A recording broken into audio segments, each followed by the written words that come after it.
Did you know that 70% of businesses fail within the first 5 years?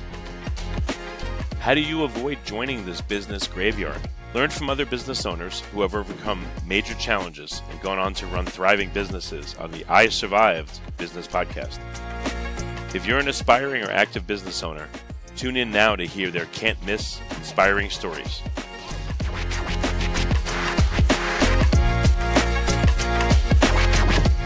Hello, this is Richard Jacobs with the I Survived Business Podcast. My guest today is Greg Vetter. He's the CEO of Tessemae. So we're going to talk about his work in the food industry and some of the difficulties he's faced, how he overcame them. So Greg, welcome. Thank you. Happy to be here. Yeah, tell me a bit about your background and how the idea of Tessemae first, came into existence. So my mom made a salad dressing for me and my brothers when we were kids. It's all we ate every night. And then as I got into the real world, she made it for me in 2-liter bottles. And one day I came home for lunch from my job and a 2-liter bottle of salad dressing was missing from my house. So I called a bunch of neighbors, finally tracked down a guy that had broken into my house and taken it.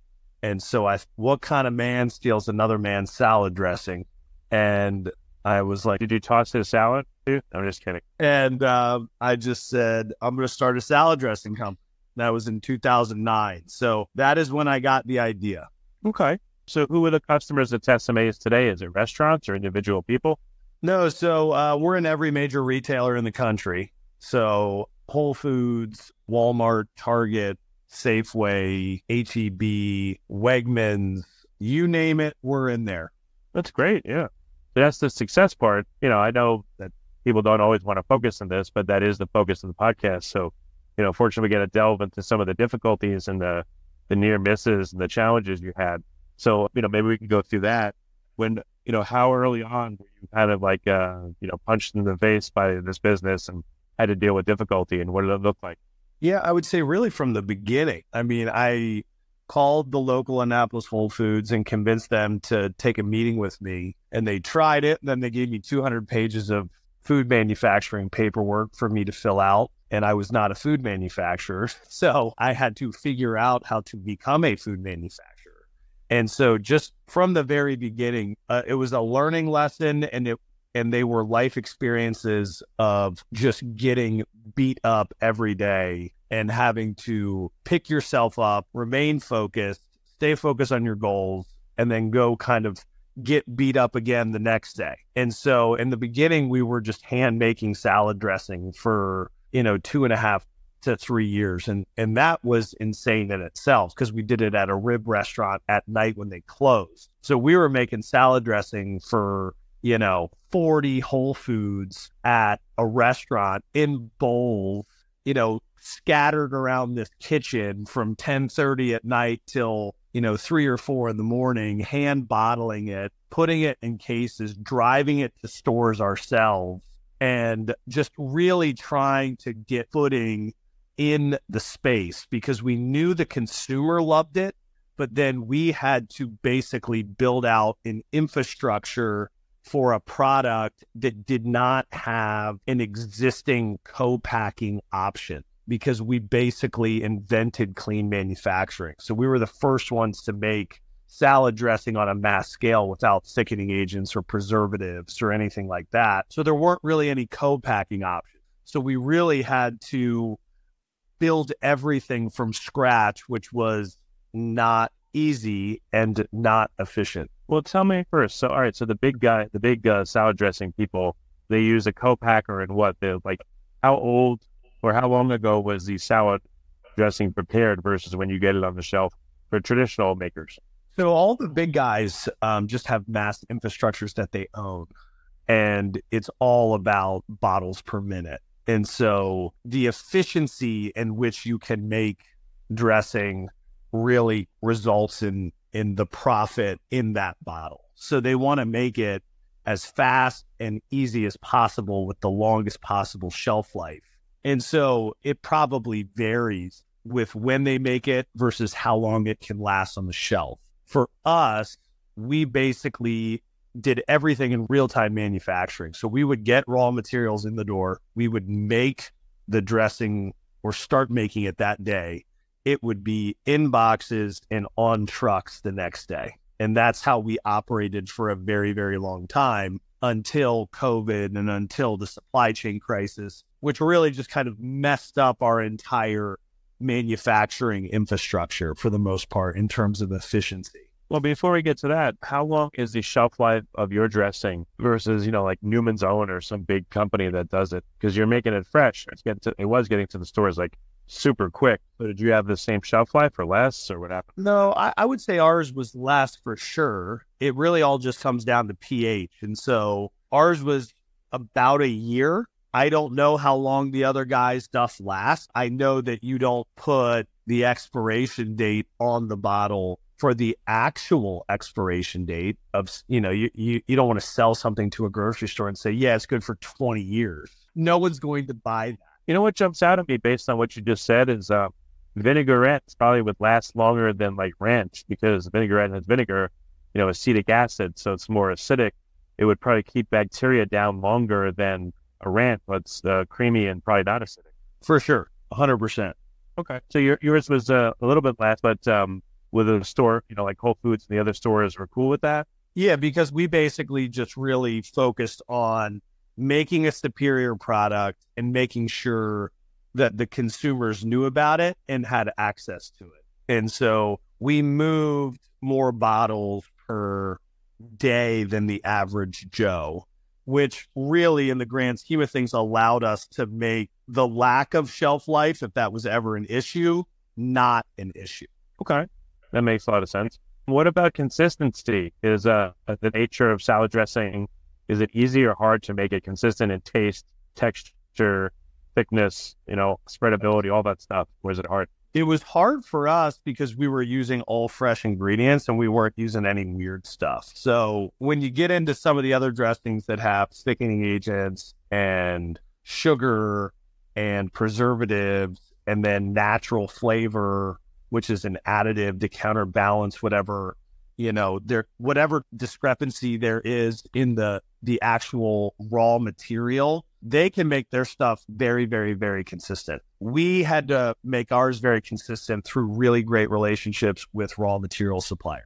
And then we had to try every batch. So our checks and balances during the bottling process was probably way different than a traditional manufacturer. What prevented you from using co-packers early on? Was it expense, or was it they needed a certain lead time? No, they just didn't know how to do it. They didn't know how to make salad dressing without thickening. They just straight up did not know how to do it. Oh, even if you gave them the recipe and training, they still couldn't do it? Their infrastructure was not built. The bottling lines were not built for dressing without thickening agent. Oh, so you had to, okay, so it's not even like you couldn't afford co-packing and you just had to copy what they do. You had to literally come up with a new way of doing this from scratch. Yes. Oh, that's tough. Okay. How did you begin to navigate that problem? How did you find out what you needed to be able to do this? We started small. So we started with bowls, and then we moved to, let's just call them bucket. And then we moved to larger buckets, not actually buckets, but visually very large buckets. And in doing that, we had to figure out kind of the length of hoses, the speed of mixing. And then in doing that, you figured out, okay, well, if the tube is this long, the dressing starts to break down. And so it needs to be this long instead of this long. And so as we scaled up, we then began to just create and invent different parts to make sure that the dressing stayed consistent.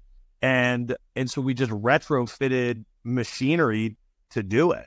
Do the different dressings need different machinery? Like, again, a ranch maybe being a lot more viscous and slow moving than a vinaigrette or, like an olive oil type dressing thing. Not so much different machinery, but different speeds. And then just like overall a different filling process. So same machinery, different process. Have you, now that you're good at it, have you thought about being a co-packer for other dressing or sauce companies now that you have this particular expertise? Because maybe sauces, which is probably a bigger universe than just dressing, you actually maybe have the infrastructure now to provide that as a service for other makers, that are not competitive to you. Right. We've started entertaining all of those ideas and having those conversations, because surprisingly, 15 years later, people still don't know how to really do it. So this was a big stumbling block, but now that you've figured it out, it's going to be a huge bonus to you. Maybe it may become like one of the biggest parts of your company is this intellectual property on how to do this and licensing it to others. We're doing it for them. Maybe. Okay. Well, all right. So that was the major problem. What were the other major problems you ran into? Or was it, again, COVID is what really like kicked your ass? Like what's the next major thing you had to figure out? Really everything, man. I mean, so most brands co-pack, right? So with co-packing, you call your co-packer, you say, hey, the retailer needs this. They sell you a finished good. They will probably even ship it for you. And if you've got a turnkey co-packer, they'll even receive the funds from the retailer and then just give you the spread. So your scale is almost limitless with minimal investment required to get this done. For us, anytime we wanted to get into something new, we literally had to build it first. And so you're taking massive, massive risk every time you're trying to take advantage of an opportunity. So somebody wanted to put our dressings in salads, like little 1.5 ounce packets in salads. Well, we had to build out a 1 ounce packet machine line to be able to do something which is just dressing in a 1.5 ounce packet. And as you're doing that, you're trying to meet these deadlines and you're trying to evaluate whether or not the growth is going to be there and whether or not the opportunity is going to be there. And, I don't know if you've built out manufacturing plants before, but it never works on time or the way you think. And so for us, we had this really wonderful brand, and then we were also having to build out everything on the back end. And so everything we did required just an unbelievable amount of additional work to bring it to life. And so when you look back on all the stumbling blocks and all the innovation that we brought to the table or didn't bring to the table, it all came down to whether or not we had the cash to build out the infrastructure, whether or not we had the right partners to execute it, and then whether or not we could do it fast enough where the consumer and the retailer still wanted it. Because there were times that retailers would go, yeah, we want all this stuff. And so we would build out this entire line and buy this equipment and it would be ready to roll. And then the buyer would change and they go, yeah, we're going in a different direction. We don't want to do that anymore. Oh, geez. You were able to put stuff in your contracts that give you a lead time or a deposit, or what could you do? No, not really. I mean, you just eat it, because then, you can press them, but are you really going to burn that bridge with that retailer? The answer is no. So the retailers have the power. They could just say, we changed our mind. Goodbye. Yeah. Were there certain retailers that were really mercenary that you worked with and looked attractive, but you had to stop working with? You don't have to name names, but, was that a problem? Not really. I mean, we heard the horror stories when we were little, like little brands. But really, in reality, when you make something that's really good and special and not a commodity, there's really not that much room to beat you up. Because at the end of the day, it is what it is. And so when you go into those meetings and you show them that there's no thickening agents, it's not 70% water, it's real ingredients that are actually being put into a bottle in a really interesting way with a really good customer following. Like, they're always going to want a better price, but you're negotiating around different things versus, if you're just some nameless commodity, they're just going to beat you up and it's a race to the bottom. So we didn't really get into that as much as the horror stories that I've heard, but you're always negotiating. Is there like a seasonality or a geographic preference? Like in the South, do they like, again, more creamy sauces versus the North? Or in winter, do people like certain kinds of dressing versus others? The major times are January, February, March are nuts because it's New Year's resolutions type stuff. Everybody is buying salad dressing because they're eating salads because they want to be healthy. And then August is usually really slow because everybody's on vacation. And then other than that, it's all just centered around holidays, normal holidays and all that good stuff. Okay. Oh, it's funny. What comes to mind, this probably didn't happen, but when the Ukraine war started, did people order less Russian dressing, or do you even make that? We didn't make Russian dressing, but I think it's 80% of the world's sunflower oil comes out of Russia and Ukraine. And so we use an expeller press organic sunflower oil. And so that completely turned the entire oil market on its head for a very, very long time.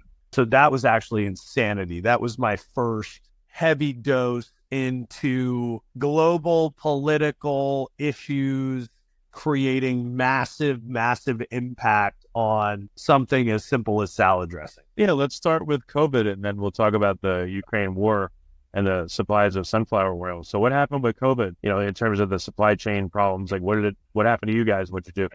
So luckily we owned our own manufacturing plants, so we didn't have any manufacturing issues like a lot of people did. I think a lot of brands just went up in smoke because their co-packers just fired them, basically.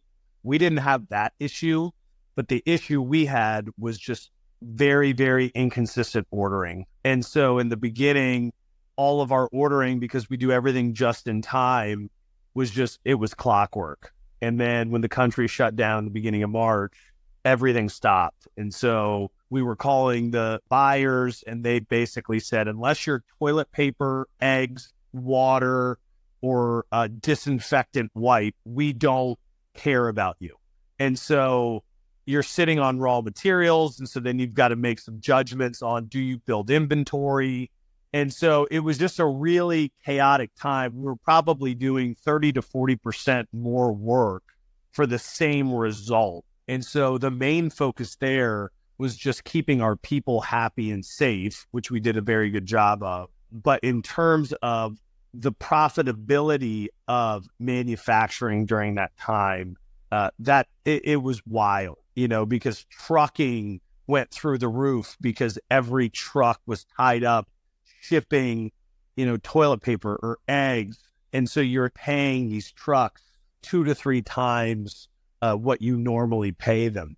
And so that really began the beginning rumblings of the supply chain crisis. We didn't know it at the time, but it was brewing. And so we made it through COVID. We thought unscathed. We kind of kept grinding and growing. And how did you make it through COVID with, this inconsistent ordering and maybe, raw materials going bad, that kind of stuff? Like what specifically did you do to get through COVID? We had meetings every morning to just talk about what obstacles we were facing for the day. Were raw materials coming in on time? Again, thankfully, we had our own manufacturing because our manufacturing team was just basically on call. And so it was a tough time, but because our team was in such lockstep, we were able to navigate it. And then we're also just very radically transparent with our buyers. They would order something and, for the first time ever, we'd be like, yeah, we can't make that much for you because we have to give it to these people. And until you give us a consistent ordering schedule, that's just is not going to happen. And so everybody just started working together a little bit to pull it off because, again, everybody's like, hey, if you don't give us this level of consistency, you're not going to get what you want. So the first month, maybe the first 2 months were very, very, very difficult. The rest of the time, it was just difficult. And so that's really how we made it through that. Did you have to slash expenses or personnel or? We didn't have to do that during COVID. So COVID, everything again, it was chaotic, but it was managed. We did a good job managing. Luckily, I look back on it and I'm just thinking about all of the craziness that was going on. And somehow we just, every day we would sync and we would say, okay, is oil arriving? No, it's not. Okay, what can we make that with the inventory of oil we do have? We can make these things. All right, let's build this out so we keep the staff working. And so again, you would take this normal manufacturing schedule that you had, and then every morning you'd basically light it on fire And then the supply chain team and the production planning team would have to redo everything multiple times a day. And again, if we didn't have such dedicated people, it would have failed, and it didn't.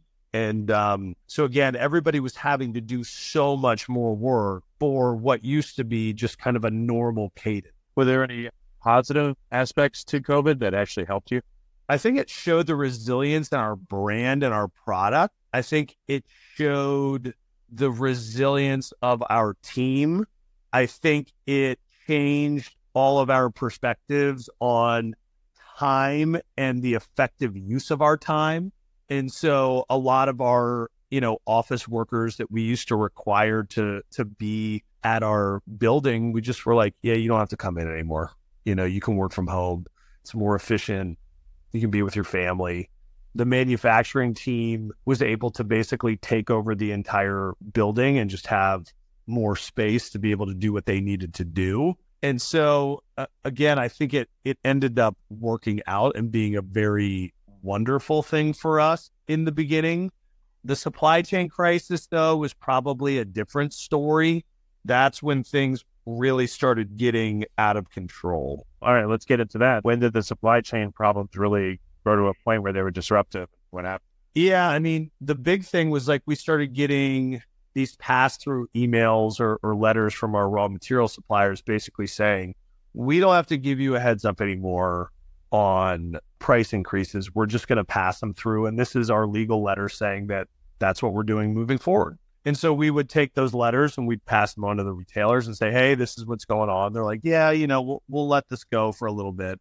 And it was like every week there was a new price increase.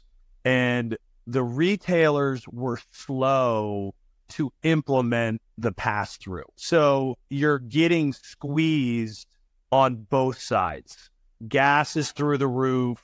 Trucking is twice as expensive. The retailers are not implementing or acknowledging the price increases as fast as you probably want them to do.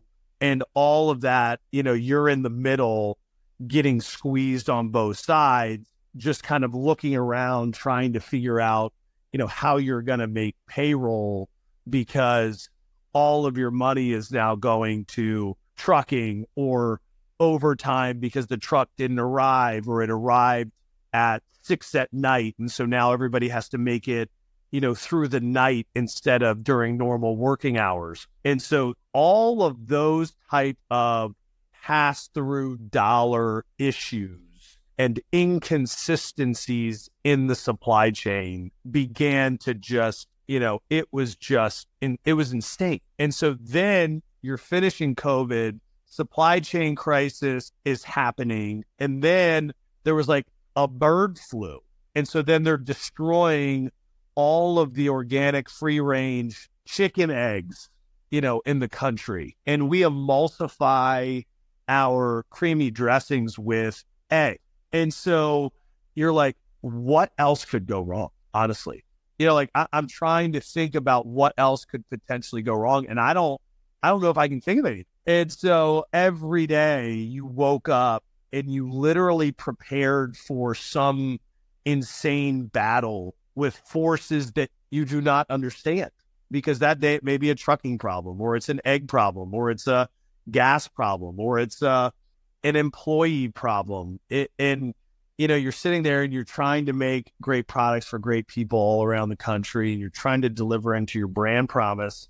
And at the same time, you're running a marathon in mud up to your knees and you can barely get your foot out.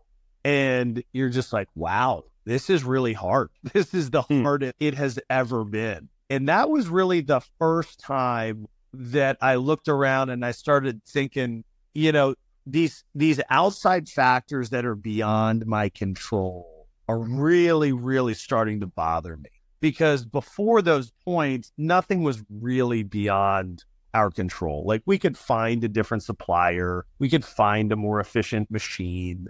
We could negotiate a better deal with a retailer. Like, nothing was really that difficult. Things could be bothersome. They could be slightly stressful, but you weren't dealing with yeah, there's no oil getting out of Russia and Ukraine because the ports are closed. You're like, what? Gas is, $7. You're like, what is happening right now? So that part was really, it just kind of became annoying. Everything that could go wrong every single day went wrong. And we all kept a really positive attitude about it. And we just kind of accepted the shit that we were in. But you look back on it now and you just go, God, that was annoying. Right. Is there anything in particular that you had to figure out and innovate in order to survive this? Or is it more of a generic answer, like just daily communication, problem solving constantly, that kind of thing? Or was there more to it that allowed you to survive and thrive? No, I wish it was something special, but it really wasn't. I mean, I would say the key to those moments, it was just really making sure that the people that were dealing with all the shit had every resource they could possibly have to try and solve these almost impossible problems so that they weren't getting emotionally broken by the additional minutia of life. So we bought transit vans for our workers and we hired drivers. They didn't have to take public transportation. And they literally picked them up at their front door and drove them to our facility and then dropped them off at their front door. And it was little things like that saved them 3 hours a day on sitting on a bus. And those little wins for them allowed them to show up with a smile on their face. So we did a lot of that. We did a lot of how can we make everyone's life better, even though we are in the middle of a shitstorm. So we would have, Zoom cocktail hours together for people all around the country of our company. We would go in the parking lot of our manufacturing business, of our plant, and we would have like giant cookouts for the people. We supplied lunch to everybody every single day so they didn't have to worry about going out and getting food. These little things that then made it just a little bit easier to go deal with a bunch of bullshit all day was really, I think, how we got through all of that. That's a really good differentiator. That jumps out. That's excellent advice for anyone at any stage, in any company, if it's possible. But it's really cool that you did that. Most people, I would think, during COVID and during all these disruptions, just would turn a lot more selfish and inward looking. But you seem to do the opposite. Yeah, I mean, the key to the success that we've had, which I don't even know if I would define it as success, we were the only ones doing it at the beginning, right? So we were hand making salad dressing. We were standing in grocery stores handing out samples. We were driving trucks to distribution centers. So we know all of these jobs. We know they make you tired. We know you get sore. We know you can get frustrated. And so just understanding everything almost at its fundamental level allowed us to have a very different perspective on these moments that could potentially emotionally break you, because we're dealing with the same shit, just in a very different way, right? We're dealing with banks and investors and human resources and lawyers, but they're dealing with inconsistent schedules and transportation and childcare and food. And so just, again, understanding that and then just trying to make it a little bit better, I think was probably a good idea in retrospect. Now that you're where you're at today, what new challenges are you currently facing that you're working on, or are things going pretty well? I don't think anything's ever going really well. I think, with the Tessemae side, we just have a lot of investors there that all have a very different opinion on where things should be and where things should go. That part has been a very interesting learning experience. I think the other businesses that we're a part of now have taken a lot of the lessons that we've learned and implemented them in them so that we don't make the same mistake twice. And so they're much more streamlined and they're much more efficient. And we take a very different perspective on, how we launch products and how we spend our time, because you can have a really wonderful brand and you can have a really wonderful product, but if you can't focus on that because you're distracted by non-productive tasks, that brand and those products they'll fall to the wayside. They'll become irrelevant. And I think that's probably the most interesting thing I've seen, which is it's just the evolution of a life cycle of a brand and a product and what it takes to build it, but then also how it can be almost eaten from the inside out. That's been a very, very interesting life experience. Well, have you noticed that the suppliers you work with and all the other vendors, have you affected how they do business by them watching you, by them seeing you succeed? I don't know. I've never asked them. I will say we try and take this type of approach with everybody we talk to. And so everybody always appreciates our common sense and like down to earth vibe of what they're trying to get done, because we understand what people are dealing with. But I don't know if they've done anything different with their businesses because of what we've done on our journey. That's an interesting question and one that maybe I will start asking. Well, the reason why I ask is I'm sure that they saw you change how you worked with them. So that's why, I figured it may have influenced them. Yeah, maybe it did. I'm not sure. Okay, well, very good. Going forward, anything big coming that is going to be a challenge, but you're tackling, or, if you're able to say? No, big things that we're tackling really right now, I would just say, for us right now, it's just about being as productive with our time and using all of the lessons we've learned to not make the same mistakes twice. Because eventually you're going to run out of mistakes to make because we've made so many. So yeah, that's how we approach it, but nothing super major that we're trying to tackle right now. Okay. Well, in the spirit of covering all the mistakes people made, you've contributed a lot. That's why I wanted to do this podcast. So I thank you a lot for coming, and it's really great what you've done. It's very impressive. And for people that are interested in the Tessemae's brand, like you said, it's in every grocery store. What's the website? What's another way for them to find out more about you and your story? Yep, just Tessemae.com. I'm on LinkedIn. I'm not on any other social media, but Tessemae is, and that's it. Okay. Well, Greg, thanks so much for coming. It's been a really great call. I really liked it a lot. Thank you. Thanks for having me. Now that you've heard from active business owners who have overcome serious challenges, consider implementing what you find useful to help your business not only survive, but thrive. Visit isurvivedbusinesspodcast.com.